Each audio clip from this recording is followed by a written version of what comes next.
Hello, everybody. Welcome to the Buckeye Weekly Podcast. I'm Tony Gerdeman here, as always, with Tom Orr. Tom, how's it going? Tony, it is a show about concerns today. Let me tell you, friends, you don't have concerns. For those listening, this is me holding up a Mets hat. That is concerns. Ohio State football fan, you got no concerns. Your life is fine. It's fine. Don't worry about it. It's fine. Tony, why don't you tell us about all the terrible, terrible concerns you have about Ohio State football? Go ahead. Are the Mets not doing well? Are they? Not great. Not what they were hoping for. No. I'm at the point where I'm just have like random people sending me stuff like, can you believe they did? Yes, I've been a fan for like 45 years. Yes, I can believe that they did that. Yes, I've seen it before. Starting pitcher tore his rotator cuff, opening a jar of peanut butter. What is this about? Third time it's happened this decade. Anyway, welcome everybody to the Buckeye Weekly Podcast. We do have some concerns. One thing we do not have a concern about right now. The website is live. BuckeyeInsiders.com is live. You can go there now. You can sign up. You can say hello to us. That is the absolute best way to support what we do. If you want to become a member, please do so. We would love to see you there. If you interact with us here on YouTube, much more access to us there on the website, on the message board. Would love to see you there, BuckeyeInsiders.com. Please enjoy the products that we have to provide for you and the coverage that we are bringing to you. Go on the message board, start a thread about the Mets. I have to be nice to you there. It's fine. Like I can't, I'm powerless. I'm powerless to stop you. Yeah. Tom will just be like, good thread, thumbs up, like no notes. So there are some concerns though, Tom, about the Ohio State linebackers. And that's what this show is about today. Because I think you had two first-team All-Americans starting at linebacker last year. You had two top 10 NFL draft picks starting at linebacker last year. So to expect things to be like, I don't see an issue. You lose those guys like that, there's going to be a drop-off. Now, the first concern I have here, Tom, is you're replacing two big athletic freaks, and you're doing it with dudes.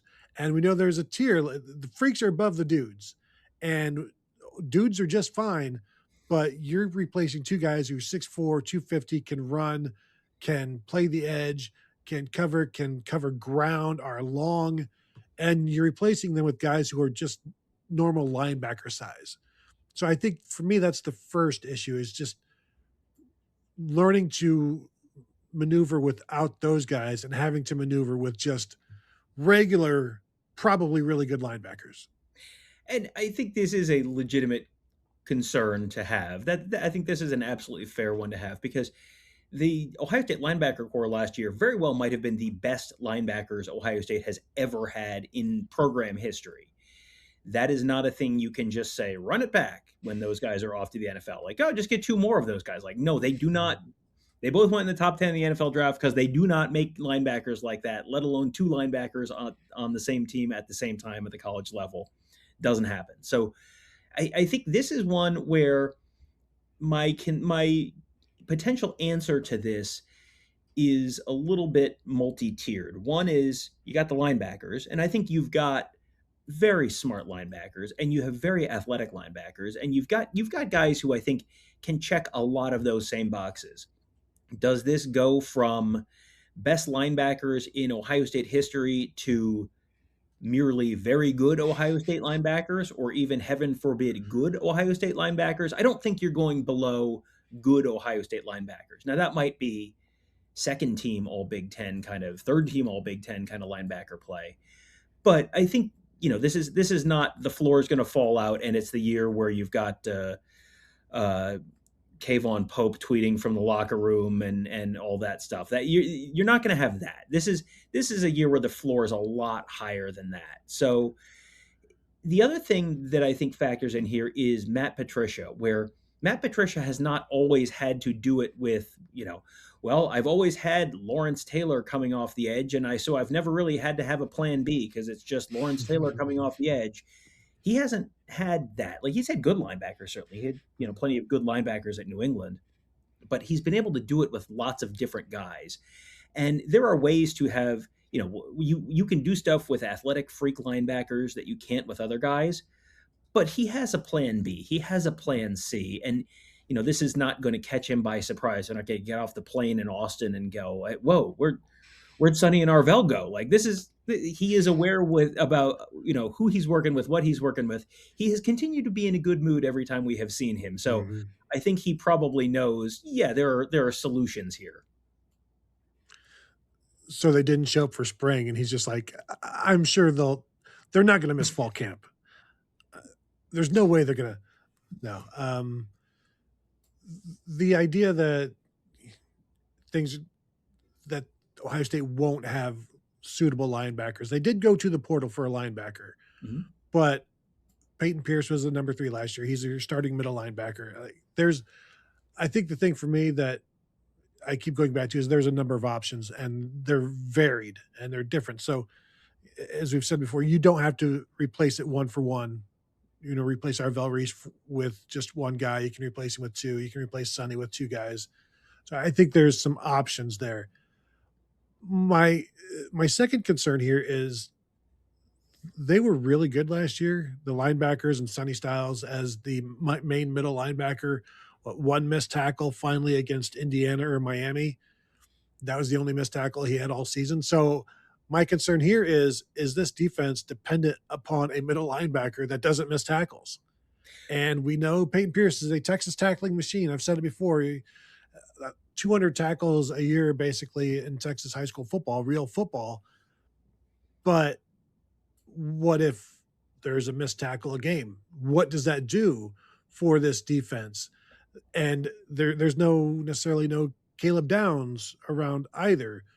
So that's going to put more pressure on the linebackers. And so we need to see it before we know for sure. But what if this isn't just a 99.9% of the time the tackle is going to be made? Well, it's certainly you're eating into your margin for error there a little bit. And the good news is that Ohio State was so dominant last year that even if you say, well, one more missed tackle a game or 1.5 more missed tackles a game out of the linebackers is going to be worth an extra field goal for the opponent. And Sonny losing Caleb Downs on the back end of the defense, that's going to be worth 4 points a game.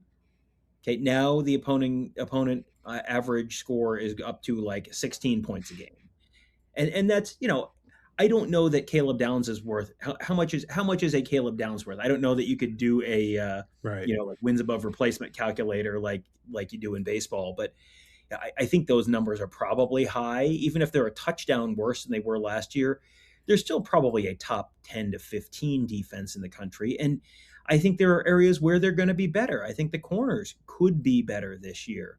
I think that the safety play could be better this year, incorporating the nickel position in there as well. I think the defensive ends could be at least as good, and the defensive tackles could be better. I mean, there's a lot of potential room for improvement as well, where it's not just, well, the mountain climber only goes one way on the Price is Right game, and once he goes over the edge, like, well, that's it. They can potentially improve in some areas as well. So again, I think this is a completely valid concern, and I think it's something where you are going to see a missed tackle, and everyone's going to go, whoa, whoa, whoa, whoa, whoa, what is that? That I don't remember that ever happening last year, and it didn't. But they've had lots of good defenses where they missed some tackles at the linebacker position.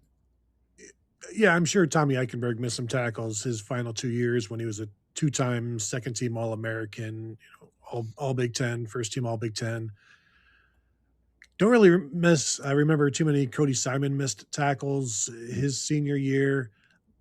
So like, there will be some, I think, but that's just how many. What does it lead to? Is it looking like 2018 defense? I doubt it. Probably not. But You mentioned Caleb Downs. When I asked Ryan Day at the pro day, how do you replace Caleb Downs? He's like, you don't.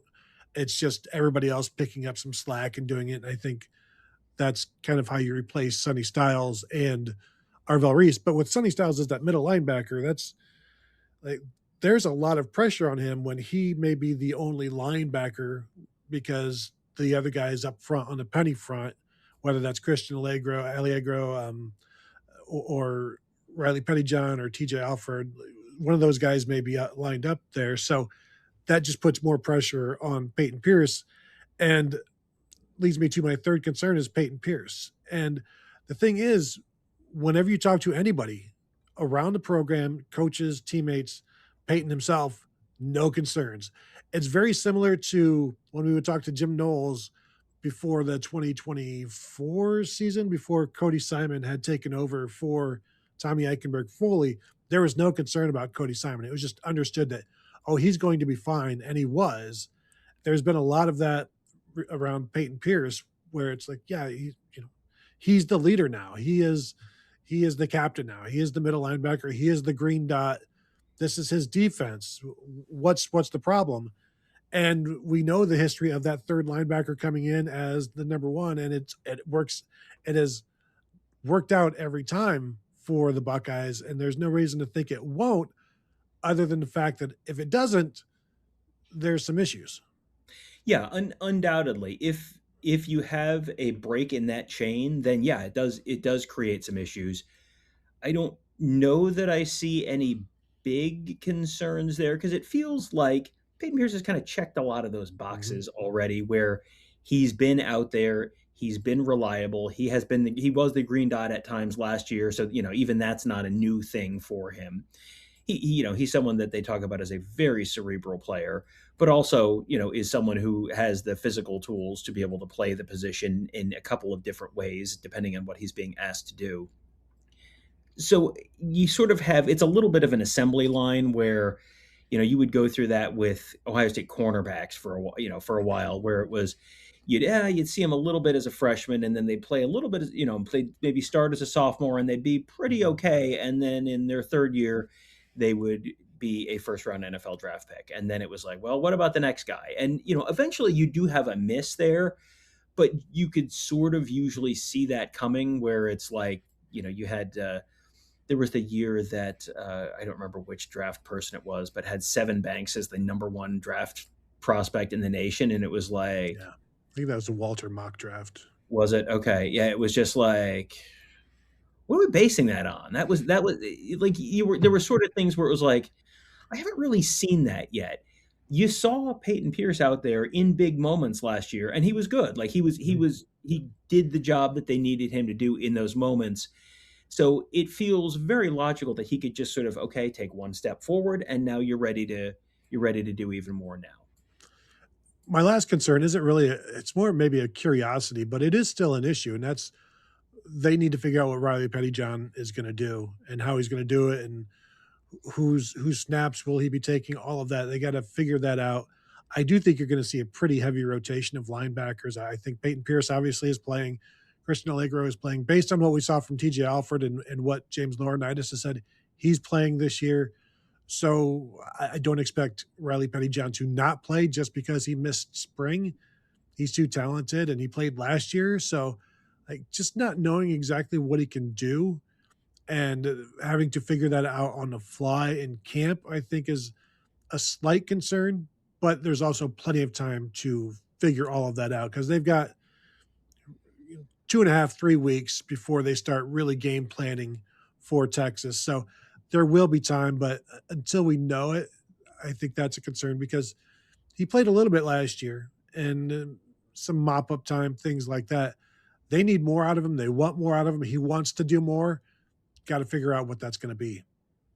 Yeah, anytime guys miss this spring, it's always you can you just we talk about that with Josh Padilla on the offensive line show. Like, man, you'd really love to have had Josh Padilla out there because he's missed enough time that you think you know what you're going to get, but you haven't seen it yet, so you don't know for sure. And Riley Pettijohn was someone who I can tell you I have seen him without pads on, and he looks the part. Like, he looks like he's ready to play and be a really, really effective, athletic Big Ten linebacker. But we haven't seen it yet. And I think the good news on this front is that he's not someone where he is the only solution they have. Like, he is the only possible answer. And if he doesn't work, then, well, all hope is lost. They have other guys who can fit in there if he is a little behind because of the spring, if he's someone who second year is kind of on that trajectory that I just talked about with the corners, where it's like, okay, you didn't play much as a freshman, sophomore year, you're better, but then it takes till the third year where it kind of clicks and you really become the player that you could be. That would be a perfectly reasonable outcome for him this year. And if it is, he doesn't have to go play 50 snaps at linebacker for them. They have other potential options if that's the case. If he's ready, great. Like, go play your 30 or 40 snaps or whatever it is. But they're not solely relying on him. Any of those individual guys, you could say all the same stuff about TJ Alford. Like, if he is ready to go, great. He could very well be ready to go this year. Great. If he's not, that's okay. They have other potential solutions in that room. And I don't think we've even said Quay Rusaw's name yet, which I know he's with the defensive ends, but when you're talking about how are you going to sort of recreate the Arvell Reese experience in the aggregate, like, Quay Rusaw probably factors into that conversation a little bit. So they have enough other potential solutions that you've got, you're kind of playing with some insurance here. You got lots of guys that could do it, and you don't need to hit on all of them. Yeah. And there's enough there. I would agree with you. And we didn't mention Eli Lee, who had a really strong spring game. And the teaching, the coaching, all of that, I would assume is going to be there as well, because it has been for a while. And these are just slight concerns. More, as I said, some of these are just curiosities because we haven't seen them yet. I expect things will end up just fine. Do you guys have any concerns? If you do, go ahead and throw them in the comments here. If you're watching on YouTube, hit the thumbs up, subscribe to the channel. That would be great. Hit the bell to be notified when we drop shows. As you guys know, we like to put stuff on YouTube for you. If you're listening, 5-star rating and review. If you have not yet subscribed to the Buckeye Weekly Podcast, please do so. If you have not yet subscribed to the Buckeyes Tomorrow Morning Podcast, please do so. And if you have not yet subscribed to the Time and Change Will Surely Show, please do so. The most recent episode of that, Chuck Maletti and I discussing the greatest true freshman seasons in Ohio State history, then talking about who might have the biggest impact among the freshmen this year. And then we take a look ahead to the 2027 class and season and see where might the biggest impact come there. So that will do it for us from here. Again, you can find us over at BuckeyeInsiders.com. Hallelujah. You can find us there. Would love to see you there. That will do it from here. Thank you all for tuning in, and we will talk to you all later.